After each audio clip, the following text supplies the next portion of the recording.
chambers to spirits, they allow the nature and the agenda of those spirits to also have a place in their sphere.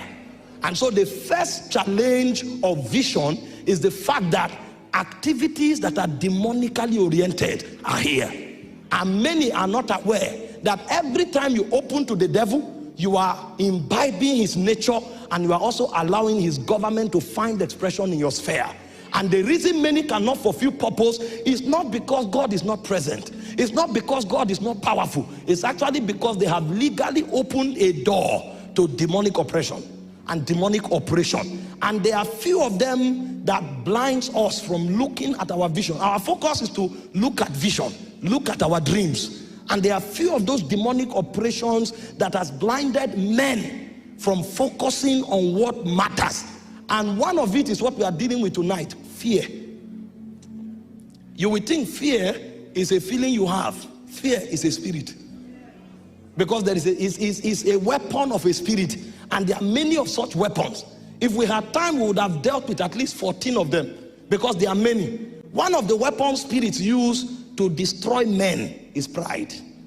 Because when you allow pride get into you, even God can't help you. Because these spirits are wise. It's a game of wisdom. The devil knows what he will do that will make God impotent in your matter. Because God himself shows up and he said if he sees pride in you, instead of helping you, he resists you. He said he resisted the proud, he giveth more grace to the humble. So when the devil wants to fight you, he will not come with a dagger. He will inject pride and he will allow it to subtly enter your soul. And when that pride enters your soul, even God that should be your helper will now resist you. And you will now discover that you are a stranger on earth. You are lonely, walking on earth, not knowing what to do. And your purpose will elude you. Because demons are walking here. Spirits are walking here. We must not make the mistake of assuming that the things that happen on earth are a set of coincidences. Nothing is a coincidence. Everything is deliberately orchestrated from the spirit realm. The first weapon of the devil for shutting us down from purpose is pride. When you become proud, God can help you. And Satan will make a mess of you. There's another weapon called distraction.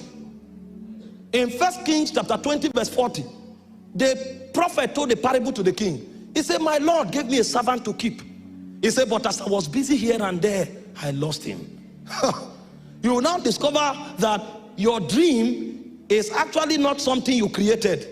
Because I will define a dream. Your dream is actually images. Divinely orchestrated images generated in your spirit to help you have a grasp of your purpose. And so if you become busy here and there, you will lose your dream. You will not understand that you thought you saw a woman, you say, ah. You thought you saw a car, oh. As you are turning up and down, your dream is eluding you. The next time you wake up, you are 80. And then you are wondering, why did I come here? They will answer you in heaven. There's a place where you get all the answers. It's in heaven. There's no answer that you will not get there. But you see, because the devil knows this, he will fire distraction into your soul. And there are many young men who are distracted. They face anything that has to do with destiny. They discover they don't have appetite for it. And from morning till night, they are roaming up and down doing nothing. And they are busy here and there. When you become busy here and there, you don't need the devil to take your vision. You will hand it over. You will lose it. It's a weapon from the demonic realm. People don't know spirits are doing overtime work here. That's why they take life for granted. The second weapon the devil uses is the weapon of distraction. If you become distracted, trust me, if they like, they should pour a drum of oil on your head. You will lose your vision. You will lose your dream. You will never fulfill it. It's in heaven they will show you the scope and the power that your life should have commanded. The third weapon the devil uses on earth is wrong desires. Spirits run on the frequency of your desire. Every time a desire is born, a channel is open for spirit manifestation. In John 8:44, Jesus was speaking. He said, you are of your father, the devil. He said, the lust of your father shall ye do. So the moment you build a desire, you enthrone a spirit over you. The moment their desires became lost, the devil became their father. And you know the word father is the word pater. It's also the word fundus. That's origin and sustainer. So you will discover that when you build a wrong desire, the spirit that takes over is the one that creates the kind of image that you see. And so that spirit can now rule over your destiny. And so the third weapon the devil is using to tame a generation is the weapon of wrong desire. You think when you look around and all you are seeing are seductive paintings is something that was not thought through. You buy a razor blade, you see a naked person. They are trying to create an image. And as we go into dreams, you will see the power of visualization.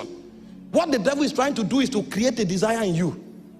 And that desire created will become a gangway for him to walk into your destiny and to dominate you. It's a weapon in the spirit. When you become wise, you will shut the gates. The gate of the eyes, the gate of the ear, the gate of the skin. Nothing can enter. In Ephesians 4:27, he said, giving no place to the devil. Because it is you who determines what spirit rule over you. And the desires you open up is the gateway for spirits. This thing does not begin with talking. There are many things that happen in your life that you don't say anything, but you consent to. And one of the ways you consent is through your thinking and your desire.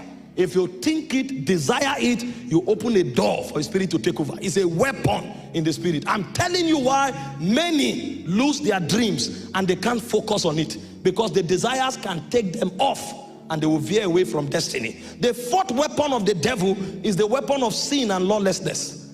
In Isaiah 53 verse 6, he says, all we like sheep have gone astray. All we. So the moment you choose the path of sin, iniquity and lawlessness, you voluntarily walk away from God. So you see that all these weapons have their powers. The weapon of pride makes God to resist you. The weapon of distraction makes you to lose your dream. The weapon of desire makes other spirits to rule over you. And the weapon of sin makes you to walk away from God. All of these things will end up causing you to lose that dream that God planted in your spirit even before you were born. Because the things that you see while you walk on earth were built into you before you were born. He said to Jeremiah, before you were formed in your mother's womb, I knew you.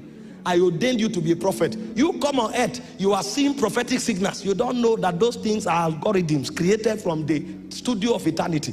You are not being creative. You are only seeing what was passed into you. And what the devil will do is to make sure you lose it. You'll never fulfill it. Wrong desire, sin, and lawlessness. The fifth weapon the devil uses is the weapon of ingratitude.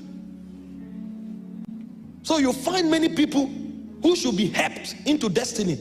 They shut the gates. Most people are in obscurity and suffering today because they didn't say thank you at the right time. God arranged everything that should lift them up. When the table is set, all they needed to say is thank you, sir. Thank you, ma. They didn't say it. They forgot. And because they forgot, their helpers too forgot. And so everybody forgets until they are forgotten in destiny. And no matter how strong you are, you need men. No matter how strong you are, you need helpers. Sometimes one recommendation can be more important than a life saving. But if you don't know how to say thank you, you are gone.